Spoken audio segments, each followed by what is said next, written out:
கடல் கடந்து சென்றாலும் தீ நடுவே நடந்தாலும் புயல் சூழ்ந்து எழுந்திடும் காரிருளை நீ கடந்திட நேர்ந்தாலும் உன்னோடு நான் இருப்பேன், உன்னோடு நான் இருப்பேன். இயேசுவில் எனது அன்பிற்குரியவர்களே, உங்களுக்கு என்னுடைய இதயம் கனிந்த வாழ்த்துக்கள், வணக்கம்.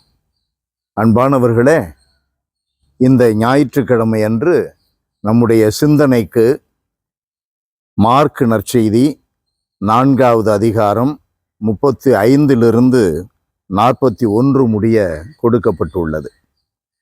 ஆண்டவர் இயேசு காற்றையும் கடலையும் அடக்குகின்ற அற்புதமான நிகழ்ச்சி. சீடர்கள் அக்கறைக்கு செல்லுகிறார்கள், படகில் ஏறி பயணம் செய்கிறார்கள். ஆண்டவர் இயேசுவும் அந்த படகிலேயே இருக்கிறார். அவர் உறங்கிக் கொண்டிருக்கிறார். பெரிய காற்று, பெரும் அலைகள். ஆண்டவரை பார்த்து, ஆண்டவரே, சாகுறோமே, உமக்கு கவலை இல்லையா என்று ஆண்டவரை பார்த்து சப்தம் போடுகிறார்கள். ஆண்டவரை கூவி அழைக்கிறார்கள், எழுப்புகிறார்கள். ஆண்டவர் இயேசு எழுந்து காற்றையும் கடலையும் கடிந்து கொள்ளுகிறார். பேர் அமைதி உண்டாயிற்று. ஒரு கேள்வியை எழுப்புகிறார் இயேசு. என்ன கேள்வி அது? உங்களுக்கு நம்பிக்கை இல்லையா? ஏன் அஞ்சுகிறீர்கள்?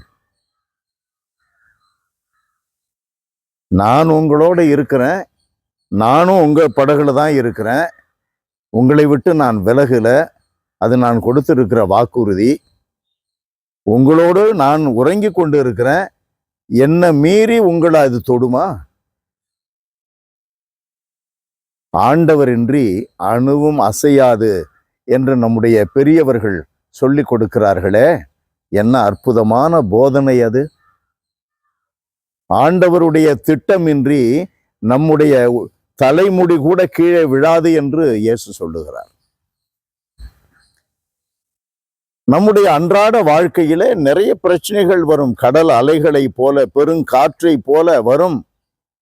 எதுவுமே நடக்காதது போல், கடவுள் நம்மீது எந்த அக்கறையும் இல்லாதது போல், அவர் நம்மை கண்டுகொள்ளாதது போலேயே சூழ்நிலைகள் இருக்கும். ஆனால் மறந்துவிடவே கூடாது, அவர் நம்மோடு இருக்கிறார். அவருடைய அனுமதியின்றி ஒரு காற்றோ, ஒரு நறுமணமோ அல்லது ஒரு துன்பமோ நம்மை தீண்டாது. தீமை உன்னை அணுகாது, உன் உறைவிடத்தை நெருங்காது. இயேசு நமக்கு மிக திடமான வலிமை வாழ்ந்த வாக்குறுதியை கொடுத்திருக்கிறார். உன்னை அணுகாது, நான் உன்னோடு இருக்கிறேன், நீ என்னுடைய மகன், நீ என்னுடைய மகள்.